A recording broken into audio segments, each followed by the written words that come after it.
Richard, you talked about how the industry is probably not going to have the luxury of time to kind of take an organic technology development, commercialization process, and that it'll be forced to move faster because of regulation. I guess what regulation is likely to come down the pike here shortly? Well, so there's several. So at the global level, there's discussions underway as we speak for a global plastics treaty. And there's two camps. There's one that wants to reduce plastic pollution, and there's one that wants to reduce plastic production.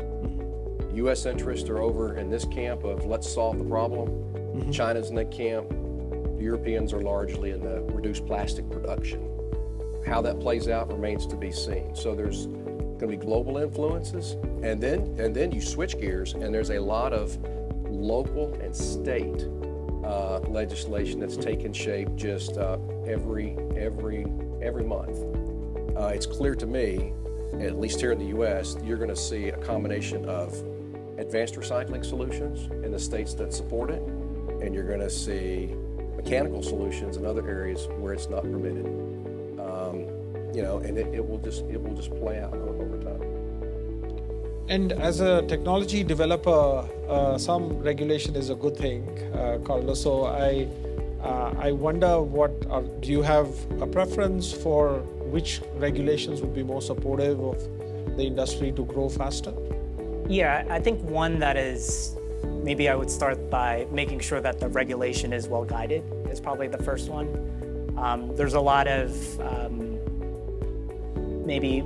language, and there's a lot more detail state to state that I think is varied.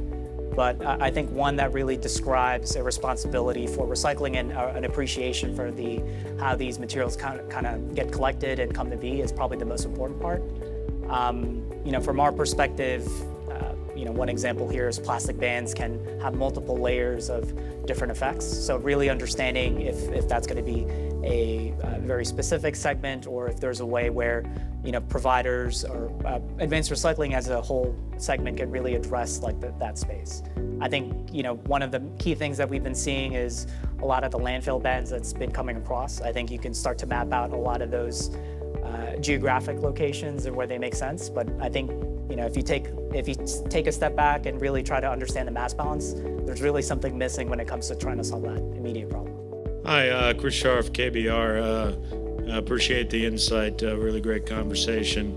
You touched on one of the big challenges is feedstock supply, and certainly as a lot of the commercialized technologies look to grow in scale, that becomes a bigger and bigger challenge. And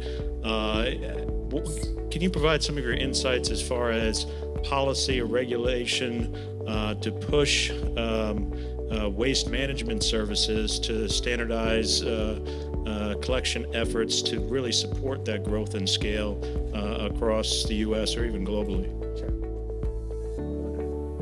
Okay. Yeah. So I think one of the more critical things that we've been seeing in our space in terms of how it's appearing is really the concept of EPR. EPR, especially in the Europe, and don't take me to be the expert in this part, is really manifesting in how it's shaping for the collection side and the recycling side, and really providing a lot of mandates. I think in the U.S. this is something that's still evolving as far as how different states are pursuing that.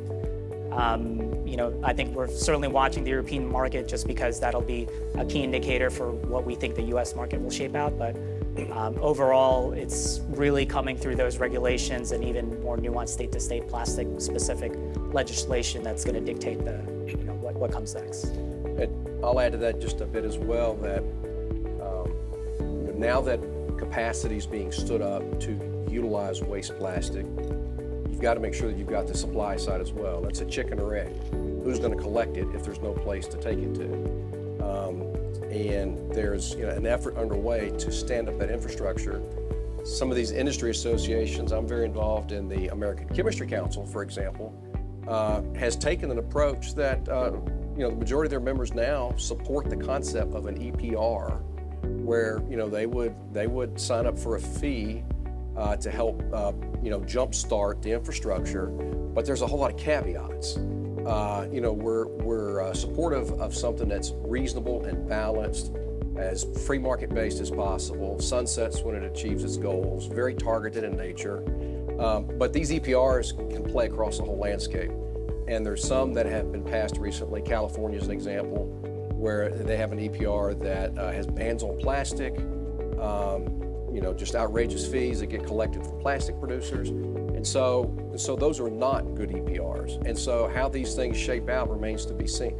Colorado passed one last year that's actually on a scale of 1 to 10, you'd probably give it a 7 or an 8. Oregon and Maine passed 2, so 4 states have passed them. We're not as enthusiastic about those. So we're very active as we speak right now, trying to shape them in a way that we can support. Yeah. When you said scale of 1 to 10, I'd give it a 7. I said from the perspective of a producer, the scale depends quite heavily on the point of view. Sure, absolutely it does. But these things are coming whether we like it or not, and so we are trying to shape them, to where they're favorable or reasonable. And then the other areas where they're not, it's ultimately you're gonna push a lot higher cost of living on the consumers in those states. Yeah.